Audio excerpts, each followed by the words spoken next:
12 ராசிகள் என்பதுல 9 கிரகத்துக்கு உரிய இடங்களே இந்த 12 ராசிலேயே இருக்கு. இதுல மேஷமும் விருச்சிகமும் செவ்வாயினுடைய குணம் ஆக்ரோஷம், கோபம், வீரம், புவி, இந்த பூமியினுடைய ஆளும் தன்மை இவற்றையெல்லாம் குறிக்கக்கூடியது அந்த மேஷமும் விருச்சிகமும்.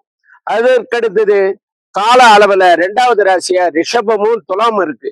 இந்த ரிஷப ராசியும் துலா ராசியும் உலகத்தில் உள்ள பொருள்களை அனுபவிக்க ஸ்தரராசி என்று சொல்லுவார்கள். அந்த அனுபவிக்கக்கூடிய இங்கிதங்களை எல்லாம் வழங்கக்கூடியவன் சுக்கிரன். இந்த 2 வீட்டுக்கும் அதிபதி சுக்கிரன் தான். அவன் எல்லாவற்றையும் இன்பமாக கொண்டு செல்லக்கூடியவன்.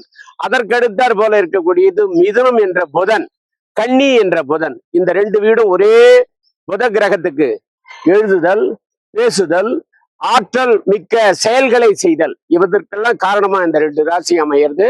அதோட இல்லாம ஒளி கிரகங்கள் என்று சொல்லுவார்கள். சூரியன் ஒளிரும், அதை வாங்கி கொடுக்கிறது சந்திரன். 2வது இருக்கிற கடகம் சந்திரனுடைய இடம், சூரியனுடைய இடம் சிம்மம் என்று சொல்லுவார்கள்.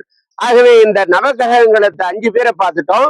அதற்கு அடுத்தாற் போல சனி என்ற கிரகம் மகர கும்பங்களை உடையது, தொழிலாளி, கடின உழைப்பு, நீதி தவறாமை, இவற்றுக்கெல்லாம் காரணமாக இருக்கக்கூடிய சனி கிரகத்தினுடைய ஆதிக்கம் பெற்ற வீடு மகரமும் கும்பமும்.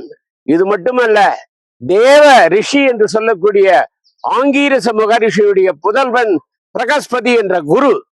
இந்த குருவினுடைய வீடு தனுஷம் மீனமும். சத்தியம் மட்டுமே தெரியும் எந்த காலத்திலும்.